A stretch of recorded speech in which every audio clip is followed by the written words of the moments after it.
Welcome to Beehive Dental. It's been a pleasure. So I have to tell you, when I saw the office, when you first showed me pictures, Yes, concepts, we were talking about this concept yes, for, it's been probably a year, right? yes. Since you've been a part of our program. 22 months. 22 months now. Has Yes. it been that long? Okay, so The first time I showed up, it was in one of the team development like seminars, yeah. live one. And I came to the event and I had no team, I had no office. I was in negotiation to get the space. And it took me some time to I had a list on my phone that listed like certain things that was like who's gonna do the create the website, who's gonna create the logo, and for me like the team was huge question mark. The culture, the value of the office, how I'm gonna be present this vision in a way that I want it to be like the best way possible because everything else I'm trying to do it in the most like efficient way.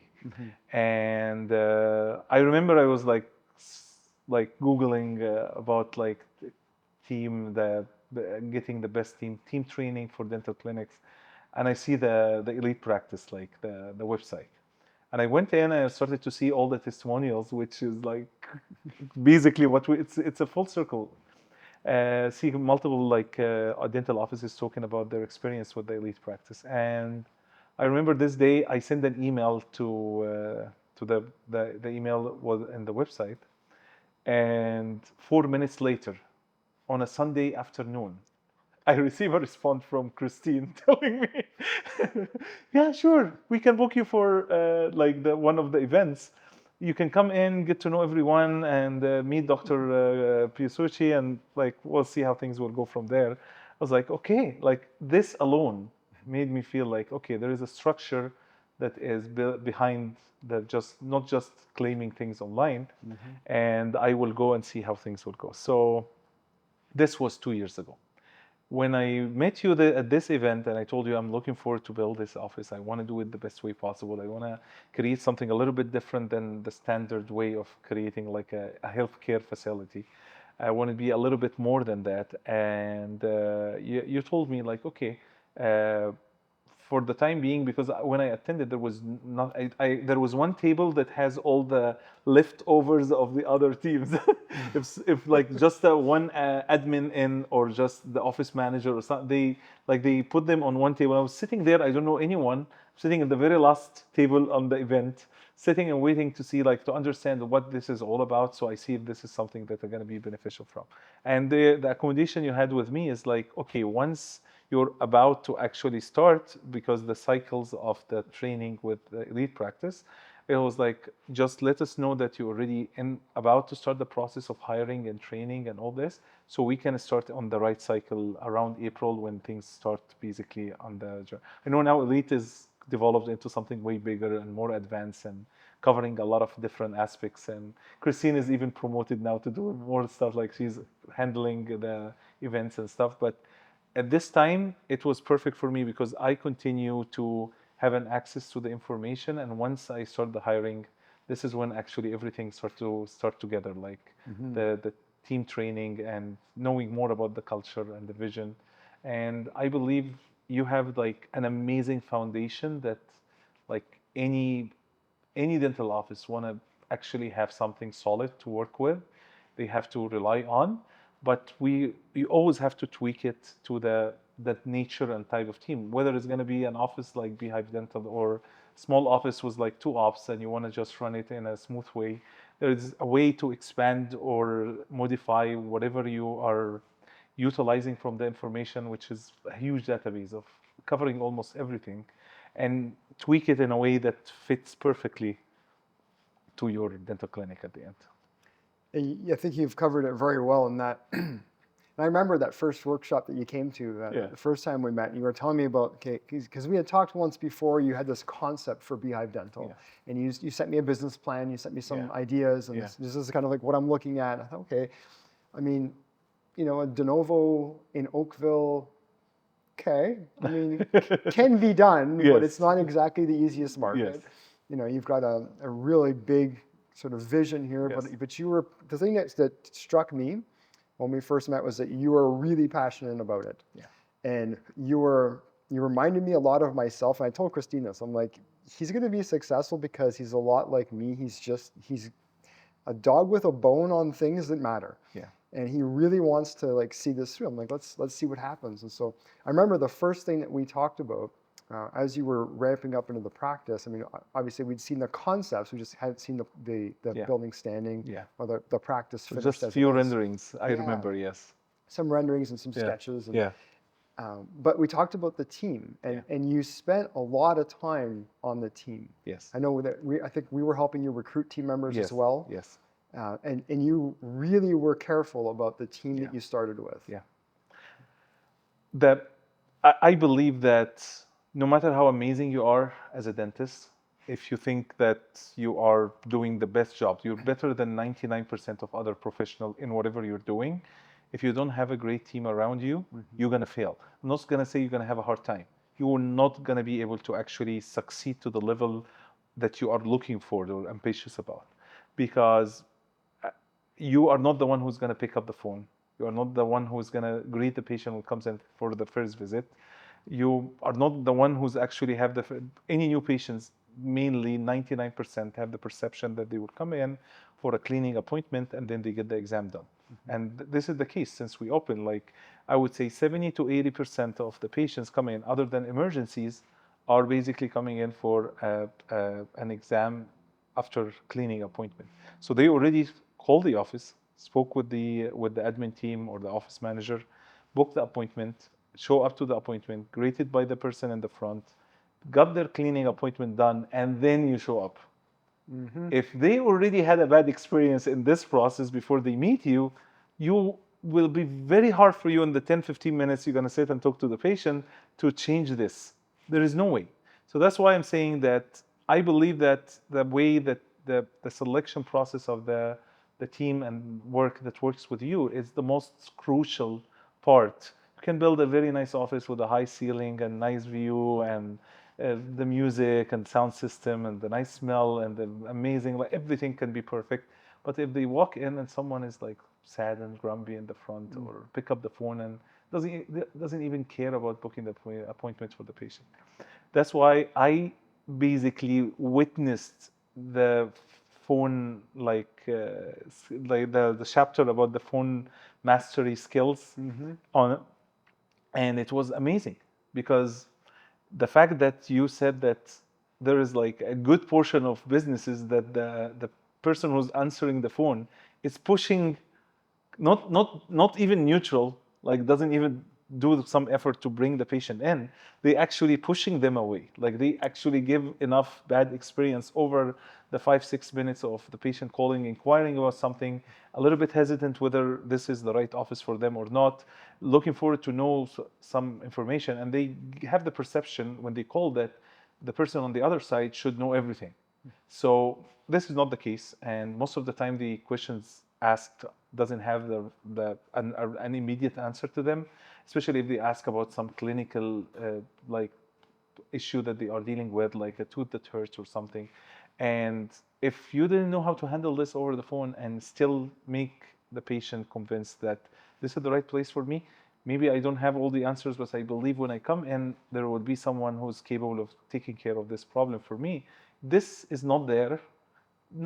How are you going to convert all your phone calls? You can spend tens of thousands of dollars on Google, and at the end, they were going to go in vain because at the end, you'll look at schedule, it's empty at the end. So you're hitting something that's super important and a really big misconception in dentistry, in that dentists think I need new patients. And maybe they do. Yeah. But the thing that they need before that is to do the things you're talking about, because the patient experience is really the key. Yeah. It completely determines success or failure in the practice, just like it does in any other business. Yeah. And I will tell you, because you were very insistent on my coming here, I had to do the new patient experience. Yes. So I did. Yeah. And I will tell you, what I saw today with your team, and yes, beautiful office, like this is really a showpiece. All that aside, the team nailed everything that we teach, like everything. Yeah, they're gonna be very happy. Yeah. I will tell you something. I had a lot of like really amazing patients over the last 4.5, 5 months were open in a very like you Google them and you have a Wikipedia page. Tell me how many people that could be. We had a lot of those. Not a single stress or worry about anything. For the last 48 hours, everyone was stressed about Dr. Carlo is coming because they know that you're going to be very, very critical about everything. You're going to look in a different eye than most of patients. Patients doesn't know what our standard sets are. They don't have any idea. We set the standards for ourselves. We get a feedback from one patient or two patients that we feel like maybe we did something that was not ideally right for them, like they had to wait for 10, 15 minutes or something, whatever.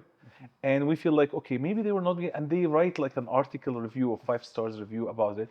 And they was like, we thought that they're going to be upset about this. I was like, we are the one who knows about it. So when you bring the person who actually put the foundation that they followed from day one on what things should be done and how should be done, they will be so scared because now if they did something not ideal, they're gonna be like, you will know.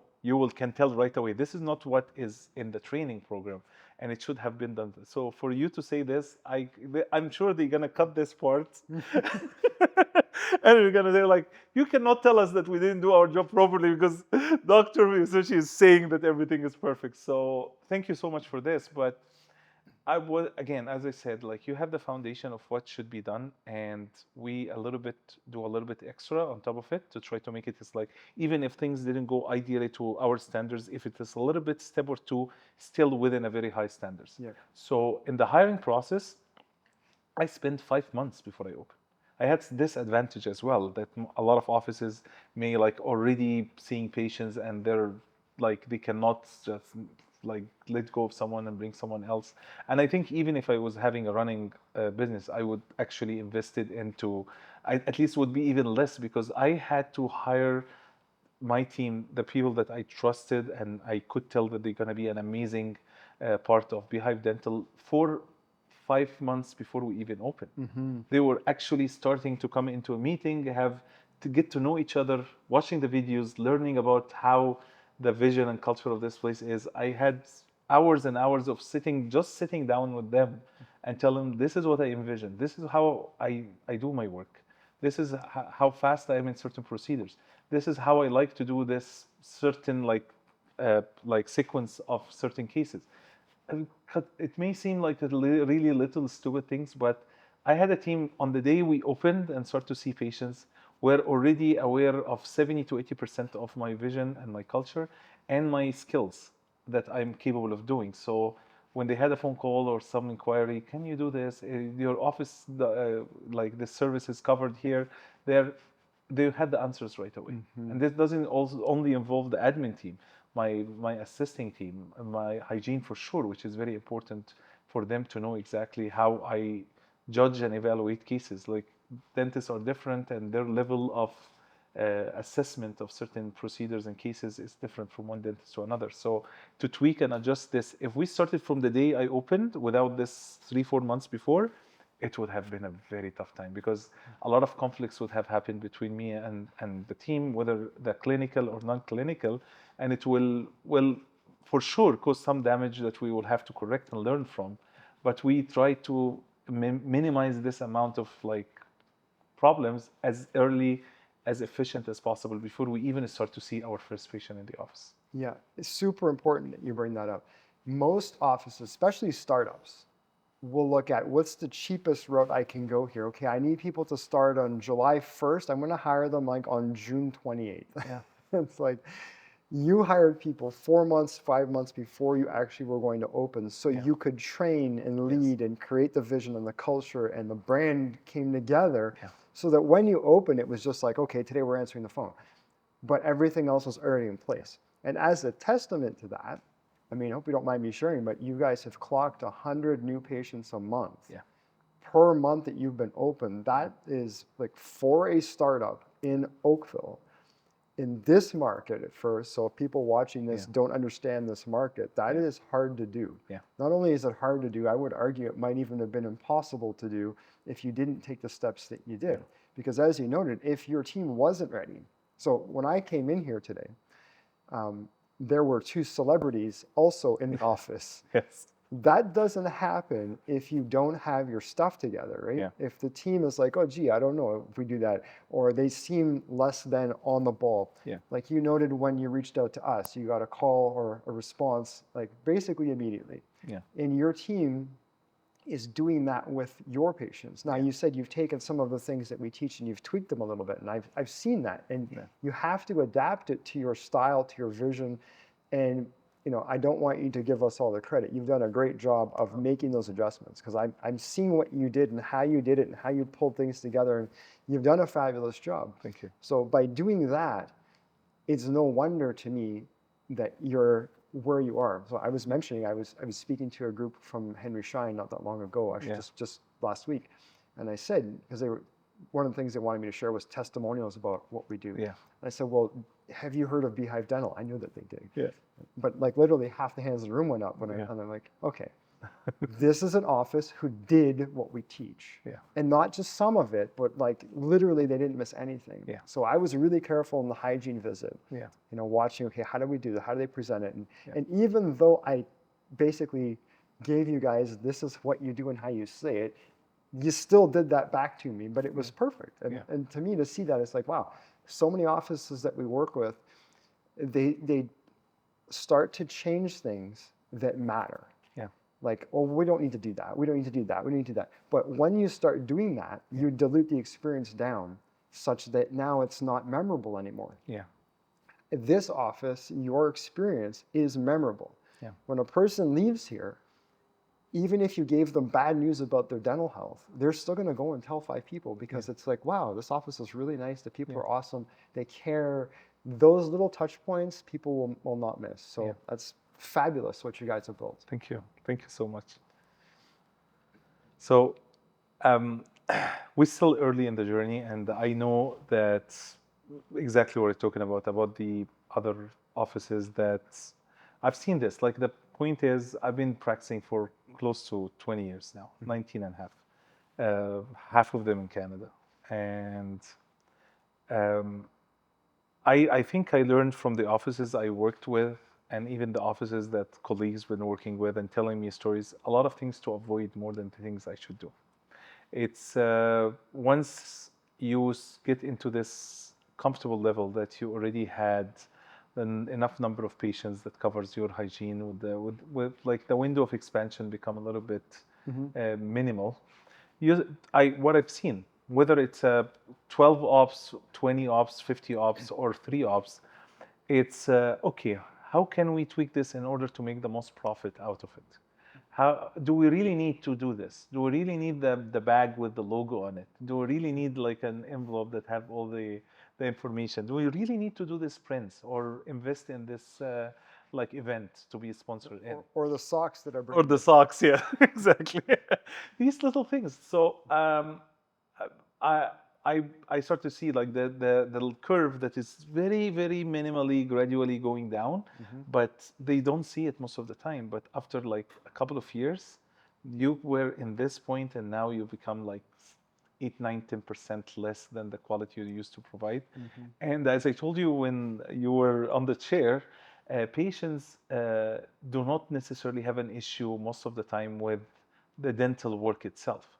They usually feel the negativity comes from how they've been treated, what kind of like experience they felt, or the feedback from a team member or the dentist, from the cleanliness of the room. Like, and I'm not talking about that you will see like blood on the chair or something. It's like how messy things are. What do they smell or see or hear? These little things create a huge difference when it comes to the patient. So if it's something that I keep reminding myself all the time, and this is the things that would really upset me very quickly, if I walk in one day and there is like something that been thrown, or something like a bug that has been like killed and left in place, or something very minimal that seems so stupid. Like, I would be okay if we forgot to order like some dental instruments or something were supposed to be utilized and it happened that overlooked or something. It's fine. This happens. It will not affect the patient experience. They doesn't know that we don't have it or have it. But if you have something that is visible or something you can smell, and we did everything like done in a perfect way, and the patient noticed this and highlighted to me, not our team actually be able to see the problem and fix it right away. This what actually worries me, because if we let this go, more and more things will happen, and now our new normal that we are accepting and okay with is way less than what we set for ourselves. So that's why I'm saying, like, it's mainly you can start from a point with Elite, for example, like an office that has all the problem that you try to fix. That's why they're struggling for any reason, and they get their curve up. The problem is, after a couple of years, did you maintain what you actually been taught or not? Because usually what happened is, okay, we just got the seminar, we just watched the video, and things are perfect now, and we know, and we stand for what's need to be done, and then things start to go down again. Our team that was doing the capture, they attended the morning huddle in the morning. Yeah. And we had only one patient, theoretically, other than the two celebrities, where we rescheduled them, but they forgot and ended up showing up because we had the day designated for you today. And we had one patient, and we had the morning huddle in the morning because it's part of this. If we have one patient, 10 patient, 100 patient, our morning huddle has to be done. We had to highlight what's need to be done. So we had the morning, the joke of the day, which is the worst ever, and I'm most probably going to be in a lot of trouble from Margaret, my office manager, because I say this. But we had everything, and we talk about your visit, what's going to happen, remind again with all the normal things that we do every day for every patient, but we had a quick revision of it. This is how we're going to do this.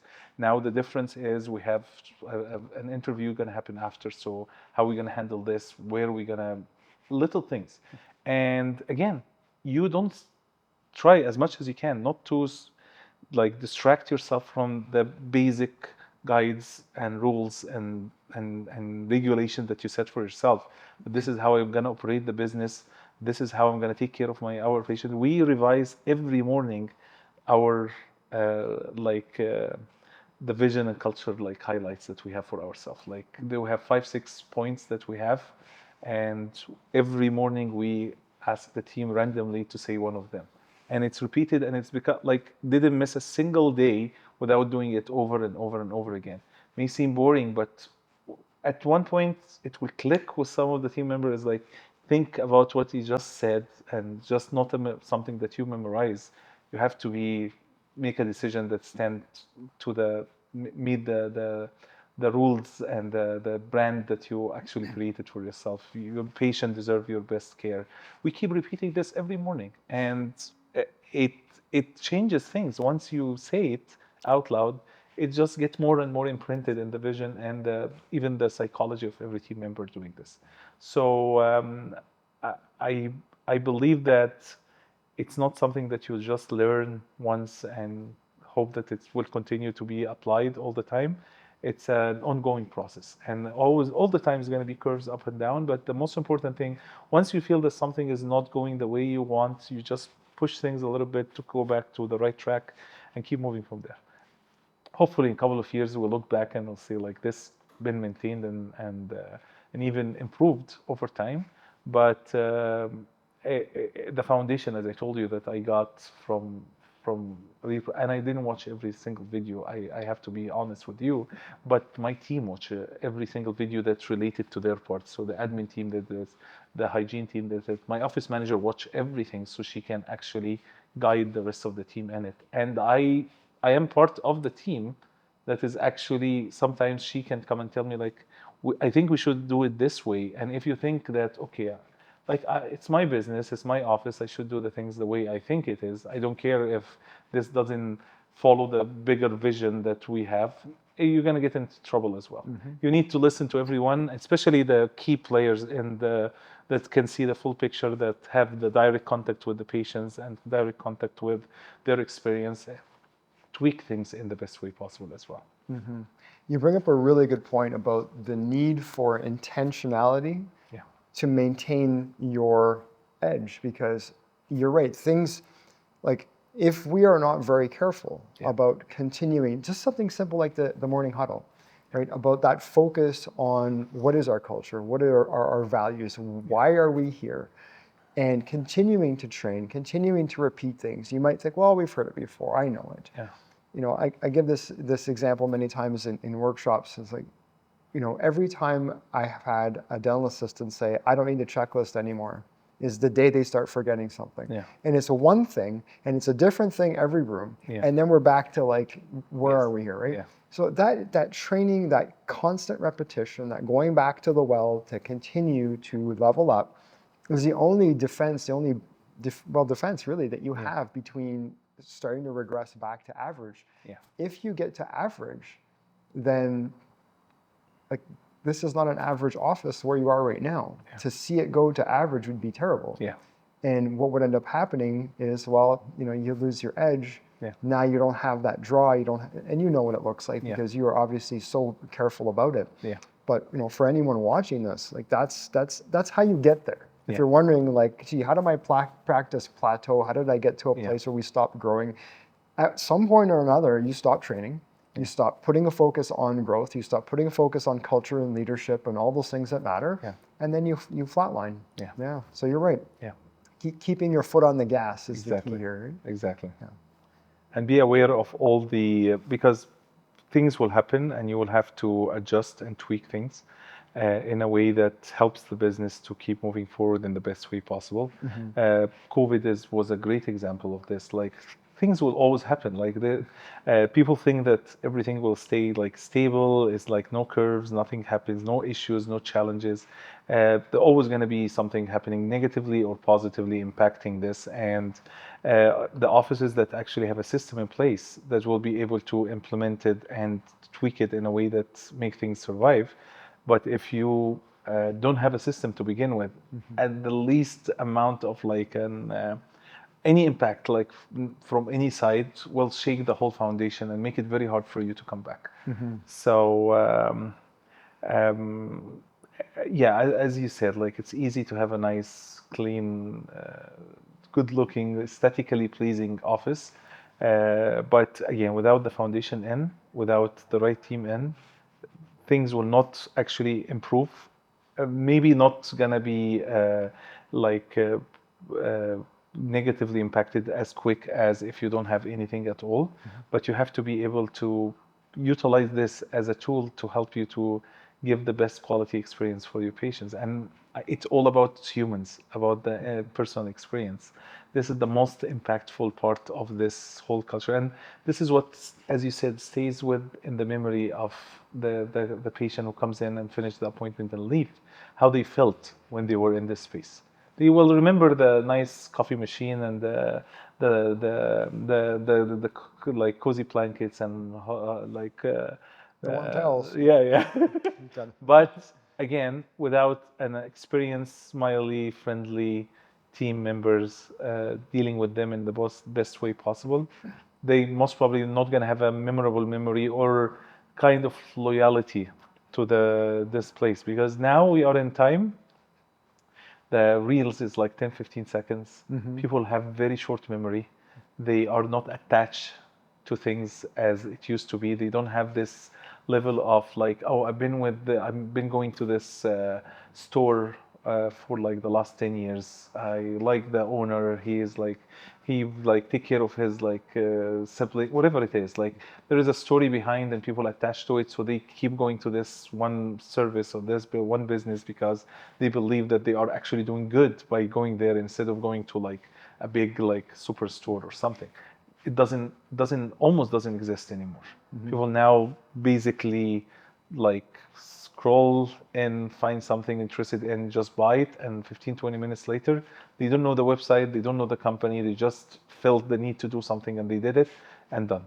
To create some source of like patient loyalty, you have to do an amazing job to, number one, make them feel that they've been taken care of in the best way possible.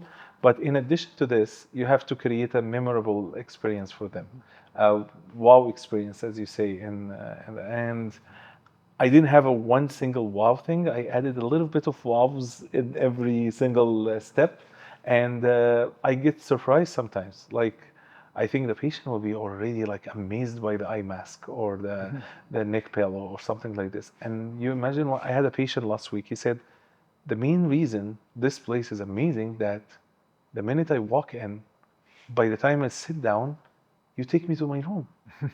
Like right away, you do the treatment. Like you value my time. And I'm actually wasn't that punctual with him. Like they seated him. I've seen him like maybe 5, 6 minutes after he was seated. So I wasn't like right away seeing him. He actually had to wait a little bit. But the fact that he sat down and then right away someone came outside and take him to the room to sit down, his name on the TV, he's like feeling like this is my space and the doctor is coming to see me. That's what made difference with him. Like when you see the reviews on the office, 90% of people who added a picture added the TV thing with their name on it. They're mind blown about it. And when I did this, I never thought it's gonna be this impactful, but that this personalization that people do, that's why like Adidas and Nike and some, they have this option to add your name on your shoes, and they add like $50 extra to do it, and people do it because they want to feel like that this was made for me. The company created this shoe for me, and now I have it, so it's mine, done for me by them. This personalization makes a huge difference for a lot of patients, and our job is basically very personalized. Like not every patient will have the same filling as the other. Like we basically create their own custom crowns, we create their own custom fillings. It's a very personalized experience, but they don't see it, they don't know about it because it happens inside their mouth. So when you expand this to the outside of the clinical treatment itself, to certain little things like the previsor reports with their information, with their like tips and tricks of what's needed to be done and to maintain their oral health. When you give them like the thank you card when they come in that is attached in their folder, asking welcome to the office and we thank you on behalf, signed by me and the whole team, thanking them for referrals as well. These little things makes huge difference, and it what actually make them come back. Not that you did the most amazing root canal treatment or you took their wisdom teeth without pain.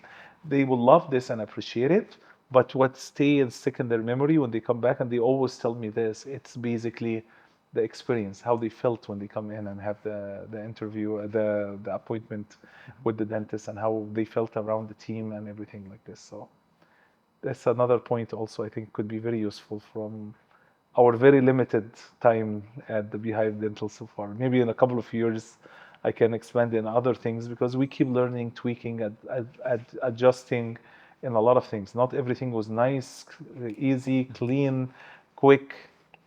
This is not the case, and a lot of marketing tools I've been trying to do didn't work, and you had to change and tweak things. Like we got patients coming from a comment on Reddit, what we least expected. The patient just visited you, and then there was doing something on the website, wrote that you should visit like Beehive Dental, and then how did you know about us from Reddit? I was like, we didn't even know that we are like been mentioned on something. They're like, these little things, like once you give someone a good experience, they will feel like they want to share it to everyone.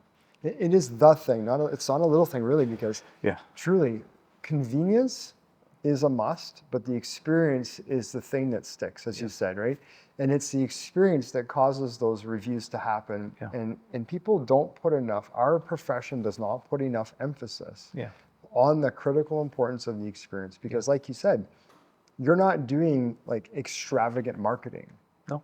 Your marketing is your experience. And that's how quickly, because you have been like an A+ student in implementation. Literally everything we teach, I've seen it in the couple of hours I've been here. That is so powerful. And what happens when a person goes and puts a post of their own will, because they felt like, I really want to just pay back this company for what they have done. You know, that's where all the leverage is, all of the attention is, right? People pay thousands and thousands of dollars on Google ads to try to fix their lousy experience. And that's the wrong way to do it. Put the money into training, fix your issues internally.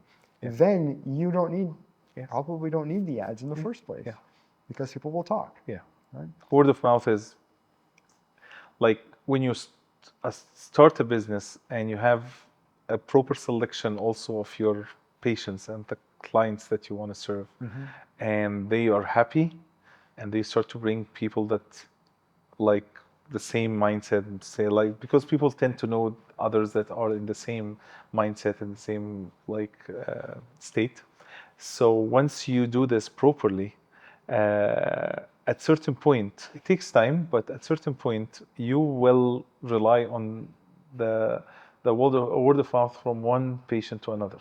And if you have also like marketing strategy in place that is actually bringing more and more new patients that didn't know about the place and come in, and they also start to bring their friends and family, you will struggle to be able to accommodate patients. Like the biggest problem of like we don't have enough new patients. Like it's because, as you say, like you lose in 5 years you will lose 100% of your patients. You lose 15 to 20% of your patients, no matter how amazing your office and amazing your service. People move, people relocate, people pass, like it happens.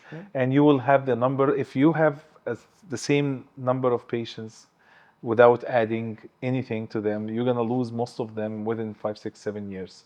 So your main tools is them telling more people about you, and then those patients will bring more patients. And if you started to lose some of these patients, you will actually have way more to fill your schedule and make your like the whole service quality is much better, because at the end, if you have enough number of patients, you will have more freedom and more power to actually take care of your team and take care of your patients and provide more and more amazing experience. Because I also see that a lot of people, once things are going, as I said, go into the opposite direction. Like now we have enough patients, things are good, so we need to give like the same experience or a little bit less because it doesn't matter this much.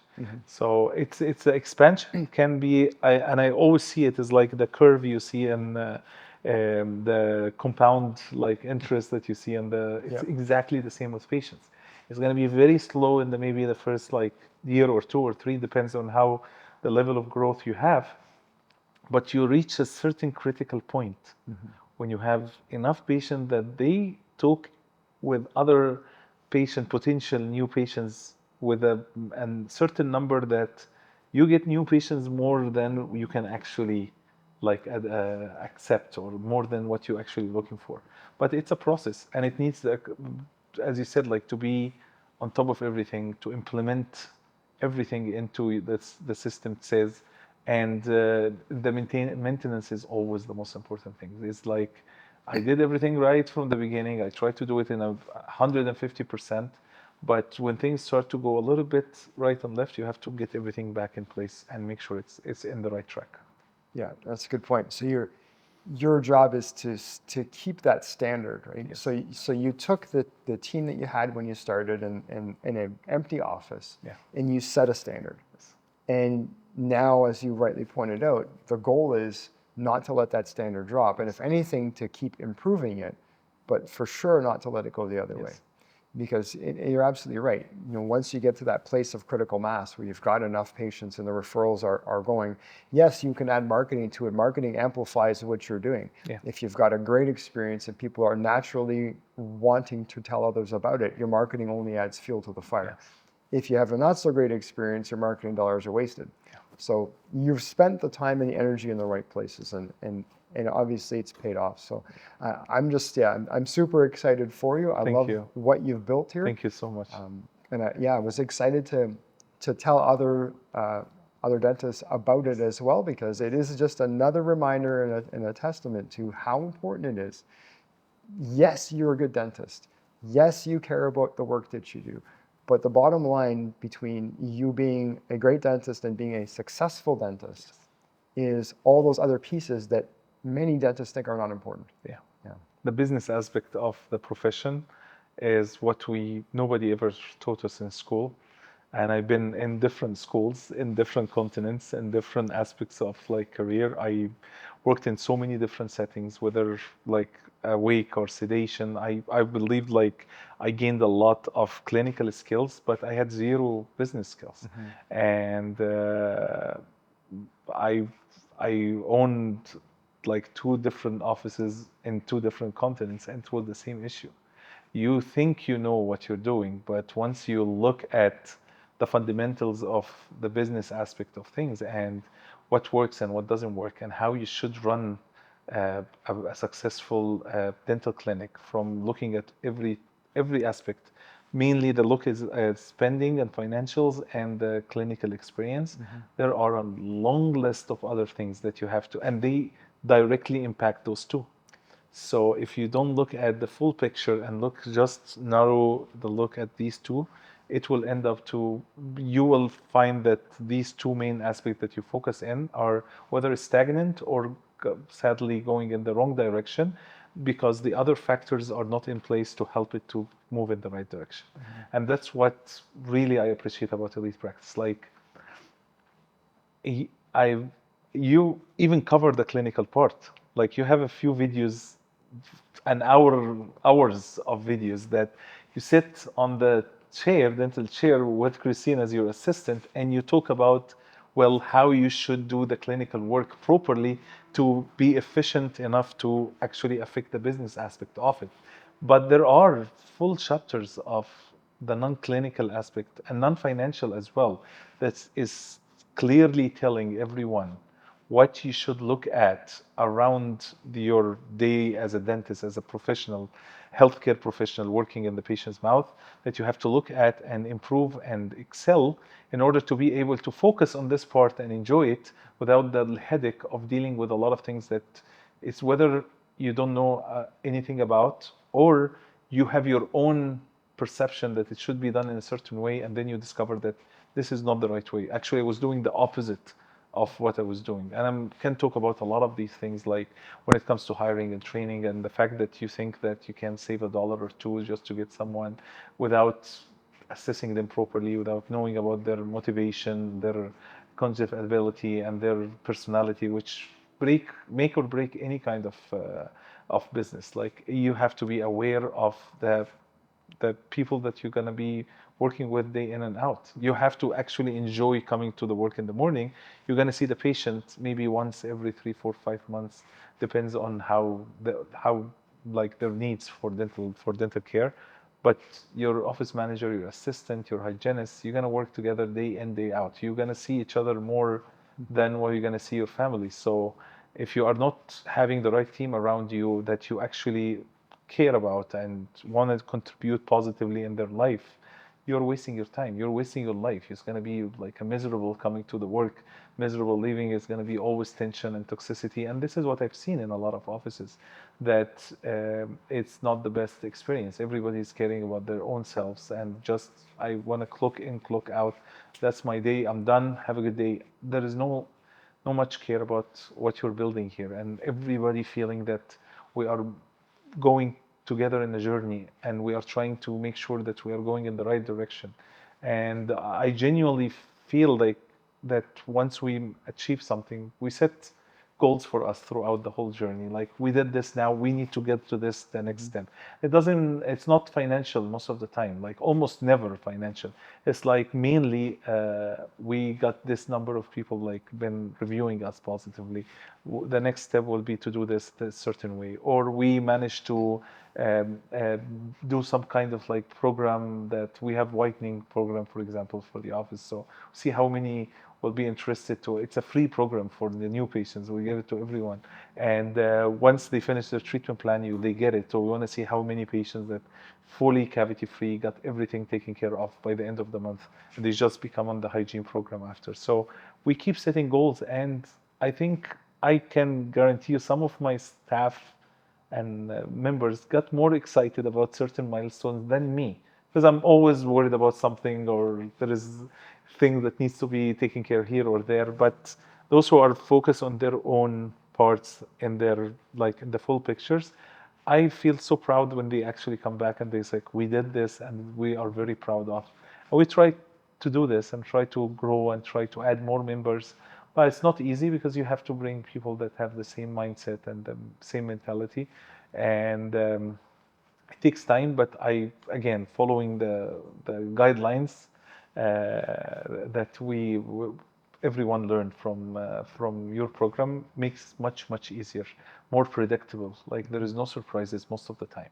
You get the scores of every candidate. You could tell before even the interview, like what you should expect and whether you can work with this or not, because life, you cannot get ideal every time, but we can work around it. And I want to give shout out to your team, all of them, from the people that I don't never met till I come to the one of the seminars stuff, or the ones that was in direct communication with me. And I know the team is growing now, and more and more team members. I just had a new member that's going to be the direct contact with us. I want to thank everyone, like in the elite practice, because the last would we crossed a year now. We are in the second year. The last year, it would be way, way, way harder to do everything. Like, I don't think I would be even able to do it if I didn't have the help of the elite. And I'm talking about the structure of the day-to-day operations of the office, and how we can work together as a team, and the accountability and the incentive and everything wouldn't been possible to be done the way we've been doing it for the last 4 or 5 months without the help of your program. So thank you so much for doing this, because it's very rare to find someone who actually like managed to share all this knowledge. Like, I don't think there is any. I did my homework, I did my research, so I know no one has been this open and without like, oh, if you want to know this extra thing, you have to get to this extra program with extra money to get it. It's never been like this with your system. It's just you're in, we're going to take care of you, we're going to give you a full access of every single knowledge you may need. And even if something is not there, I always can just ask to have like a quick chat with you. We sit down and we not like this. This is like a very unique. You never been in any of the offices that you actually been in your program, right? Very few. Very few, right? Yeah. So this I'm very honored. This is the first interview I've done in an office. Exactly. Yes, so yes. That's why I'm saying. So this kind of like taking care of the clients that come and ask for your help, like the full service in and out. I don't think anyone was as generous as you with this, and every week we get something extra. And I'm sure when you have a question that was not covered, you prepare for a video for it, so you actually spread the information, the knowledge, and the benefit to everyone else. So thank you so much, and I'm very thankful, and I'm looking forward to the journey ahead, because I know that you will keep expanding and adding more like services, and we're always going to be interested to be part of it, because we know the quality of what the elite practice presents, and you're doing what a dental office is doing in your business as well. You're like, I may message someone from the elite on a Sunday or a Saturday, and will get till today. 2 years later, the annoying dentist who was like, what do you think about this? And I expect that I will get a response like on Monday, and I just get it 10-15 minutes later right away. So thank you so much for this, and I hope you had a great experience today here, and looking forward to have you. Like, I will find a way to convert you as a patient of mine. I will find a way. I know it requires a lot of flights back and forth, but we will figure it out. But I would be honored to have you as a patient at Beehive Dental as well. And you've done such a fabulous job of implementing, so I can't take all the credit. You have actually done it, which is the important part. Thank you so much. So thank congratulations on your success. Thank you. I truly appreciate it. Thank you. I thank you for having me. Thank you. Thank you. Thank you so much.